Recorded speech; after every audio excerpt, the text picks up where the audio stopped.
You're listening to Saturday Night on the Circle on 93 WIBC. Welcome back, Indianapolis. I hope you've been enjoying the discussion so far. Of course, we've delved into some of Biden's inauguration and the initial executive orders already given by the administration. But I wanted to do a retrospective on some of the high times and the low times. I mean, it's truly been the best of times and the worst of times with the Trump administration, and bringing into the studio a like-minded individual who I think has a lot of insight into what has been going on in the Trump administration, particularly in the final days, and has explained it so eloquently. I'm welcoming Chris Spangle, host of the We Are Libertarians podcasting networks, The Chris Spangle Show. Welcoming into the studio. Thank you, Chris. It's so great to be with you. Thanks for having me. And before we delve into the conversation, I really wanted to say that Chris has served as an inspiration for me personally because he has worked so hard to build the brand of the We Are Libertarians podcasting network and expand its social media presence. And he showed that through hard work and dedication to the craft of radio and expanding and perfecting the art of communication, it can be done. And I think that's very inspirational, Chris. So I just want to congratulate you on what you've been doing. Well, thank you so much. Yeah, we woke up to several strikes on Facebook, so hopefully that lasts. Well, yeah, the zuckening has affected a lot of meme pages, a lot of political pages, and it appears that they are. If we don't have memes, if we don't have the freedom to meme, do we even have freedom? That's what I like to ask. I think we need to think about that. Well, let's delve into really what I wanted to talk about, which was the Trump administration's successes and failures. And we're really going to talk about in this first segment some of his highlights, which is oddly enough, as I was preparing for this segment, kind of difficult to recall. And only Trump could do that to make some of the monumental accomplishments and positive achievements of his administration the footnote to what happened in only 4 years. Yeah, I know we'll talk about the failures, but that seems like the biggest one. You know, when I did this show, I have 16 pages of notes from when we did a similar show before the election, and you look at his promises and his successes and his failures, and there was a lot there. Mm-hmm. It's just that nobody remembers any of it. You know, it'll be the impeachments, it will be the tweets, it'll be the insurrections, it'll be, you know, and it's just what you see in the record of Donald Trump, both good and bad, is 2 steps forward, 1 step back, or 2 steps back in some cases, you know, and that's, I think it's, if you're a free marketeer, or a conservative or a Republican, that's probably the biggest frustration that most people have. Absolutely. And it can be explained, or I should say shown, in the voting phenomena, in that he managed to expand his base, expand the number of people who are voting for him, including minorities, and yet there were twice as many people who voted against him. And, that is the Trump personality phenomenon. Yeah. Yeah, I mean, there's really the best way to look at this is that this swamp is what got him those first 2 years of successes. So many of the things that we'll talk about in these successes came under Paul Ryan and Mitch McConnell and some of these other swamp monsters that were in his administration. And as his personality drove those people away, and it became Donald Trump running the show, you get to 2020. And, you know, January of 2020, I would have gone, I could see myself voting for him. The economy is really good. You know, he's going to be better than Joe Biden on a lot of stuff, or Kamala Harris or whatever. But then when he was faced with a real crisis and you saw the anemic nature of the administration, that's when I just went, this guy's what's here? You know, I mean, what are we going to get in a second term? Well, one of his significant accomplishments in the first term was completely reshaping the federal judiciary, which was very significant. He installed, of course, the 3 Supreme Court justices, Amy Coney Barrett, Brett Kavanaugh, and Neil Gorsuch, one of which was, as you mentioned, part of Mitch McConnell's delivering because he had, you know, balls of steel and showed up the Obama administration and not denying them the pick. But otherwise, the Trump installed more than 226 judges in the federal bench, which is 25% of all U.S. court federal judges overall. So that's pretty significant to take a quarter of the overall bench and shape that under your... Yeah, this really started under Harry Reid. I mean, a few people really remember the showdown between Bush being unable to appoint many judges and Harry Reid stymieing that, which McConnell paid back under the Obama administration. And then the stars aligned where you had McConnell and the Senate in charge of it, and they just really, along with the Federalist Society, pushed a lot of judges through. So, that's sort of a self-own by the Democrats in a lot of ways. Also, very significantly, the peace agreements in the Middle East, stuff that in the Obama administration was said to be impossible. And when I was going to college in the University of Indianapolis in some of our political science classes, these positions were considered to be laughable at the time, just a few years ago. But now we're sitting on 3 major peace agreements between Jordan and Israel, between the United Arab Emirates and Israel, and between Bahrain and Israel as well. And that, these are the first peace agreements in a quarter of a century. So as long as they hold, nobody expected Donald Trump's son-in-law, Jared Kushner, to come back from the desert with 3 peace deals. I was like, whoa! I didn't either. And that it shows you, and this is one of the things that people have failed to appreciate, especially as we've become more polarized. You can get a lot done. For instance, I heard Mitch Daniels on a radio interview once say that only a Democratic president could really get the federal debt under control because of in-group policing, and you'd have to triangulate in the way that Clinton did when he was president. A Republican president is only going to be able to get certain things done that a Democrat president can't or won't. And this is one of those things, and so he was really in a good position to get this done. It's one of the biggest accomplishments in my view.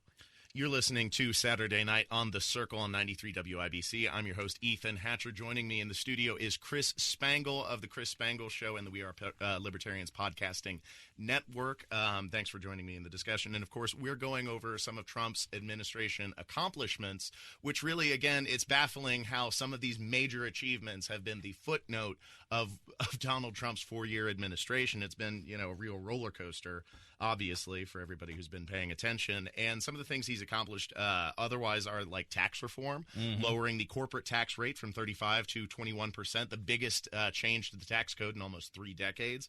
Also, the criminal justice reform, which, is somewhat tepid, but it's the important first steps.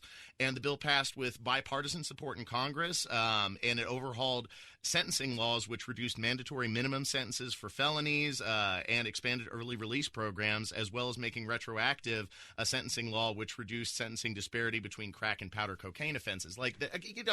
Cool. Right. That disproportionately affected minorities, and is an accomplishment for the supposed racist president that the media apparatus portray. Trump could have been a great centrist president because he had several things going for him. First of all, 30 years as a Democrat. And second, payments to all of these various politicians for many reasons.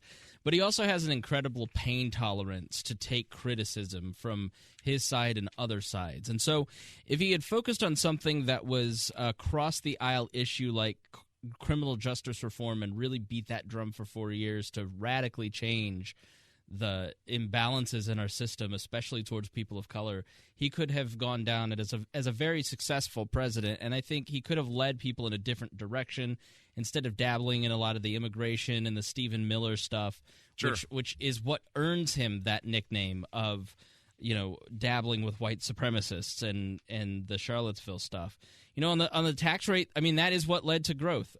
Corporations and businesses, when they pay corporate taxes, they're paying off of taxed money already. It's a double taxation. And when they have more money, they pay their people more. That's what it comes down to. Or they provide more value back to shareholders, or they lower their prices. And so it led to a lot of the great economic success. So that is certainly good. Again, one drawback is the tariffs. For every $1,200 that people got back in that tax cut, they paid $800 to $900 in new tariffs.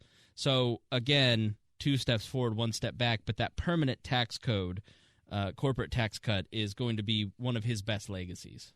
Certainly. Another one of his legacies is that the U.S. In his administration became the largest oil producer for the first time in quite a long time, as well as, being a net neutral oil importer for the first time since 1957.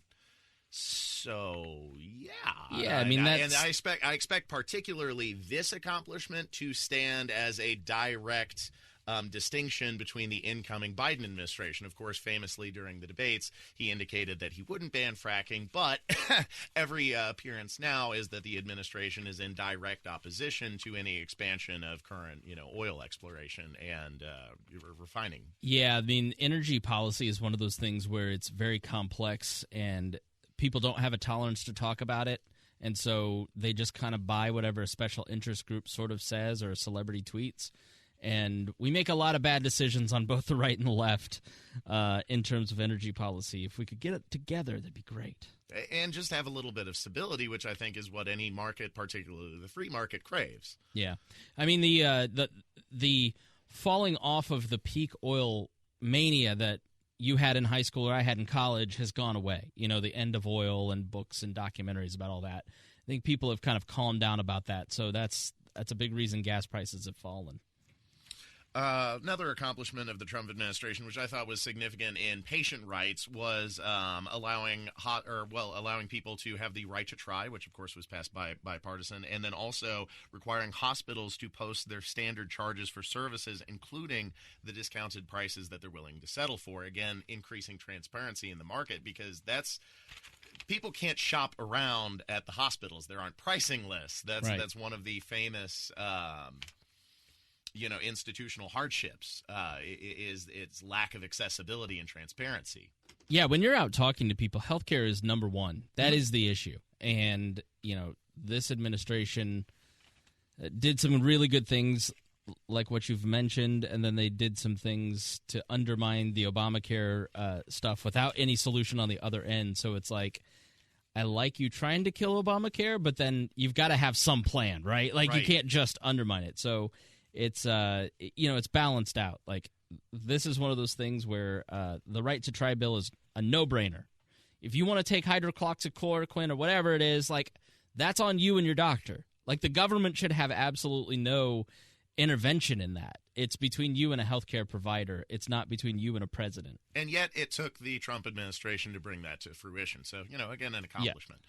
But I think when you were mentioning Obamacare and Trump administration's lack of ability to provide an effective replacement for that, that is an excellent segue to, of course, the failures. Well, can I hop in there? I'm so sorry to cut off another host. I know that's annoying, but I want to say the greatest achievement of the Trump administration was breaking the interventionist fever in foreign policy for Republicans.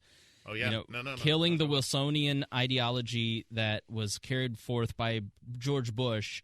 And, I just think that is his single greatest accomplishment, because it's going to lead to more peace. Now, what did Donald Trump really do? He didn't change a lot of Obama's declining interventionism, but that's good, right? He didn't come in and revert and scale up the military and do a bunch of military spending and invade a lot of countries as a former Republican president might have. He carried on a lot of the things that Barack Obama tried to set in motion. And military action is a lot like economics. We that first year, you don't give credit to the current president. You've got to give credit to the policies of the past president. And, like the economy that Biden has for the next couple of years is going to be Trump's. And so that, I think, is his biggest and best accomplishment, because I cannot stress enough, as a non-interventionist who does not believe in foreign wars, how incredibly nice it is to not have a knee-jerk reaction from Republicans and Democrats every time there's trouble. There's really a lack of trouble right now, right? Mm-hmm. Like, we saw the bombing in Iraq yesterday, and that was, like, shocking, because we hadn't seen that in a long time. And that is, I think, a huge credit to Donald Trump for having the guts to say to his team, we're not going to do this anymore. Well, I think there was a large fear perpetuated by the media that Trump was going to be the vanguard of World War III between Iran or North Korea, and, of course, that didn't happen. He tried. I mean, if you believe the reports, like, Mattis stopped him from going to war with Iran. Obviously, he killed Soleimani. He did a couple things and dropped more drone strikes than Barack Obama did. So he's not a non-interventionist. Like, he's not a man of peace. But he certainly did more than any other Republican president in our lifetimes to break that fever and start moving them away from military intervention overseas. We've described him on the show as a dove with talons. Yeah, right. Yes. That's a good way to put it. So anyway, segue to the Trump administration failures coming up. You've been listening to Saturday Night on the Circle on 93 WIBC. Stay tuned for more. You're listening to Saturday Night on the Circle on 93 WIBC. The Trump administration. It was the best of times. It was the worst of times. And, of course, we've been doing a retrospective on some of the high points and the low points, the successes and the failures of the administration over the past 4 years, kind of putting a capstone on a very contentious period in American history. I, of course, am your humble host, Ethan Hatcher on 93 WIBC, hosting Saturday Night on the Circle, and welcoming into the studio my friend Chris Spangle, host of The Chris Spangle Show, part of the We Are Libertarians podcasting network. Thank you for coming in and talking with me, Chris. Nice to see you. And, of course, we've been, like I said, talking about successes and failures, and I think Chris Spangle in particular has been a very level voice in the midst of a lot of turmoil, chaos, and disagreements in the American people about the administration. And I think you're a good neutral third party, being being a libertarian, famously, to kind of talk about the successes and the failures. Thank you. One of the failures early in the administration that set a narrative he was never able to shake was Charlottesville, and the way he handled that. Of course, famously, he blamed many sides for the violence at the rally, which killed one Heather Heyer, and later said that there were fine people on both sides of the event. Womp, womp, womp, womp. Right. And that set the tone for this narrative that Trump was a white supremacist because, of course, he wasn't able to immediately forcefully denounce white supremacy when it was on full display. And that was, of course, another failing that he later repeated during the debates when Chris Wallace asked him point blank to denounce white supremacists, and he kind of hemmed and hawed and tiptoed around the answer, and that just wasn't a good look.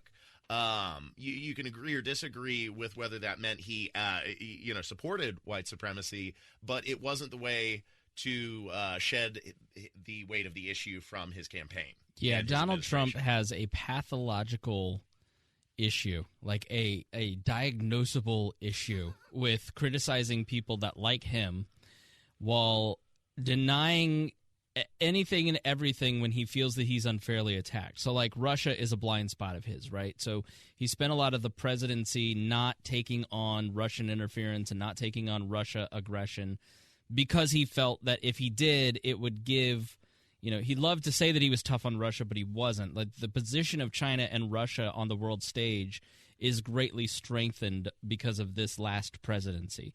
And it's the same with white supremacists. It's the same with, take a group like the Proud Boys, which did not exist at the beginning of the Trump administration. You take the 3%ers. And I think we need to be clear here, right? Because 47 million Trump voters are not Proud Boy white supremacists, or the people that are at the Capitol are not the people that are invading the Capitol because they're violent 3%ers in tactical gear. The problem is that so many people, it triggers a coalitional instinct.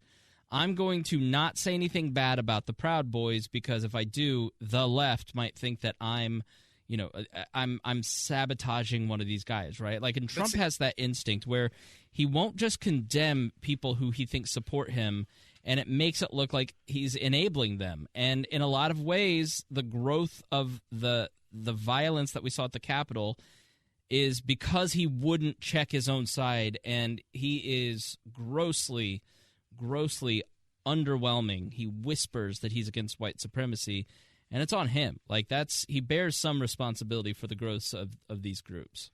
And that's one aspect that I find to be a baffling response from Donald Trump, like, is the apprehension of drawing a direct distinction between groups, between yourself and groups which allegedly don't represent you in any way at all.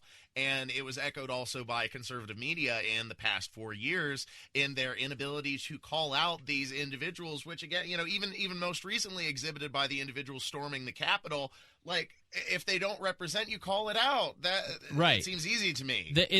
And I think it just so much of the problems on the right now stem from adopting the psychology of the man. I just think he is he demands absolute loyalty, and if you're critical of him one time, if you're Bill Barr or Mike Pence, like you disagree one time and you're out. And so people, and this is the problem with power, right? Like Donald Trump is a lovable buffoon before he gets political power. But the second he becomes president, he becomes a terror to a lot of people, right? Like, and that's because the nature of government is force. He can force you to live his way and do something or else. And that's why people are afraid of Biden, because and so we've fallen into this pure power state where if I don't get them, they're going to get me. And so we need to wrestle for the gun of government. And I think a lot of people look at the Proud Boys and the 3%ers and the militia types and they say, I'm not going to criticize them and say that this is wrong because I kind of like that they're there. I like that they're on the front lines and the vanguard, because if they're not out there fighting, I might have to and I don't want to. Instead of everybody just looking around and going, let's de-escalate this.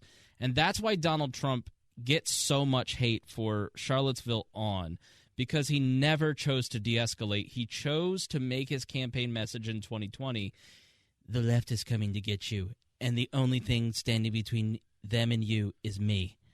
And that's just a very terrifying message for a lot of people. And I just have to say, like, find a Democrat and go to dinner with them. They're not trying to come and get you. They have a different point of view. And I think his psychology has been extremely hurtful to both sides of the country. For me, the last 2.5 months of the Trump administration, basically from Election Day on, were the fulfillment of my worst fears and apprehensions of the Trump administration before 2016, which is why I voted for Gary Johnson and not for Trump, but why I voted for Trump and not for Joe Jorgensen in this cycle. But then, you know, of course, he made me regret my decision in the weeks after that. It's like, oh, no, Donald Trump could, this was what I was worried about. Trump could have won re-election handily and not cost Republicans 4 Senate seats in Arizona and Georgia. There's no reason that North Carolina and Georgia and Arizona should be blue. It's solely on him. And so all these libertarians who are pro-Trump keep going at me like, because you were anti-Trump and anti-conspiracy theory, you must be a Biden supporter. And so therefore every big spending project is on you because you weren't part of the team. And that's patently absurd. Like, if Donald Trump, if you had the courage to check your president and say, these things are not okay, this behavior is not okay, and the Republicans in the Senate and the House stood up to him instead of just constantly following him around, I'll say in a polite way, like, they would be in such a better position. If Donald Trump had not done the whole stolen election thing, he would be the nominee in 2024. And now he's facing having the legal inability to do so, let alone the fact that his numbers are in the tank and he got removed from all these plays. Like, he'd be in such a better position if he had some self-reflection, and adopting a lack of self-reflection is not going to help Republicans moving forward. Well, and I had honestly expected a lot more artful ribbing from the Trump administration apparatus following an election loss. For example, in this last week, Mike Pompeo declaring what's going on in China as recognizing it as a genocide in the United States. Like, that's thumbing their nose at the incoming Biden administration in a very subtle but appreciable way. It's putting them in a position where they have to, the Biden has to walk that back, or he has to confirm it. It's right. It's that interesting. That's great. Yeah, that interesting gamesmanship was lost because for all the talk of 8D chess, Donald Trump is not a strategic thinker. He's sort of lazy. And if he, for instance, one of the problems for Republicans, and this is the most infuriating failure to me as a person that doesn't like regulation, Donald Trump didn't fill out like 25 to 50% of the government bureaucrats because he just didn't care about any of that stuff. And they didn't have a team that was competent enough to fill out that government. And so when a president installs his people, he installs his ideology for about 30 years of that person's career. There's people who served under Clinton that are retiring that implemented a lot of regulations. And so now you have an extraordinary amount of appointments to all these agencies that will be made by Joe Biden, and it will be pro-regulation, anti-free market. And it's because of his lack of go get 'em and his lack of curiosity and interest, and it flies in the face directly of free marketers' interests. And that's one of those places where he cost the right a lot. And it's solely, and people, they get this criticism makes their behind pucker, and it shouldn't. You should just accept it and go, this is the cost of kowtowing to him. Well, I think we can also declare the Trump persona of the Twitter experiment to be a failure. That was a complete distraction from the administration and a detraction in many ways from his accomplishments because, we were constantly following the antics of what was going on in Twitter rather than paying attention to the administration, and that was not of benefit to Republicans generally. This is where the left failed, and so the Democrats specifically in the media. Every out-of-place tie or too long of a fingernail in 2016, 17, 18 that became the hottest scandal. Oh, my goodness, and the outrage. And, pushing the Russian collusion narrative. I believe Russia interfered in our elections. I don't think that Donald Trump cooperated with them. It's obvious. It's clear. But pretending that they did work with Russia, they spent too much capital too early. Instead of just being patient, Al Green putting forth articles of impeachment in January of 2017. It's too early, right? Like this guy, if he's as bad as you say he is, will do a capital insurrection or Ukraine eventually, right? So save your powder. And so it became for the right that it increased that coalitional instinct to protect him. And Donald Trump never had any interest because he doesn't have the ability to de-escalate and just go, I got that one wrong. He just can't do it. And I don't understand, looking at the election results and the losses in Arizona and Georgia, why so many Republicans and Libertarians, frankly, are looking to repeat this style of us versus them politics. Because from a pure politics perspective, when you play us versus them, if it's me against you and the five people here, right, and you're either with me or against me, all of a sudden there's more thems to take you out at the kneecaps than there are us, right?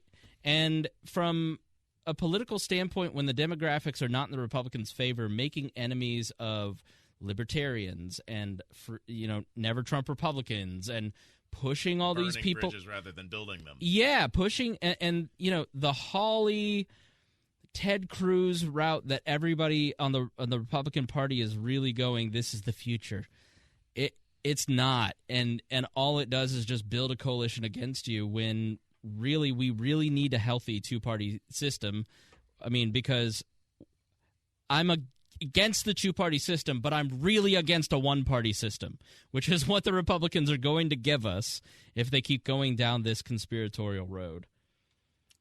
What do you think the best way is for Republicans to move forward in a post-Trump cult of personality world? They have to take the consequences of coddling him for 4 years, and that is dropping Trump like today and sacrificing those voters. If they start a third party, awesome. I'm all for it. I'll lend a hand in helping you get your party affiliation set up. Of all that experience with the LP, I'm ready to. I want 5 parties, right? You're gonna have to take a brutal loss for a couple cycles as the public continues to punish you for allowing somebody that caused real pain. Whether I'm sure a lot of the people listening don't get it, right? Because they watch a different set of news. But when you're out in the rest of the country, the last year has been very hard. And a lot of the people who support Trump made it worse. They made it harder on other people. And, it's like I'm talking to a small business owner in California today, and I'm like, what's one of the worst parts about your business? And he says, the anti-maskers who come in and cost me $1,000 fines, right? It's he didn't say that exactly, but that was because he's more polite than I am. But that's the point. I don't like wearing a mask either, but not enough that I'm going to cost a local business another ticket, right? And so Republicans have to move on from Donald Trump. and they have to build a coalition, and they have to be bold against racism. That's one of the costs the last 4 years. They have to be somewhat woke. Then they have to remember that the point of government is protecting marginalized communities and minorities from majorities. And it seems like the Republican Party, through immigration and some of these other issues, they seem to never care about those marginalized communities of whatever group because they want to protect their economic position.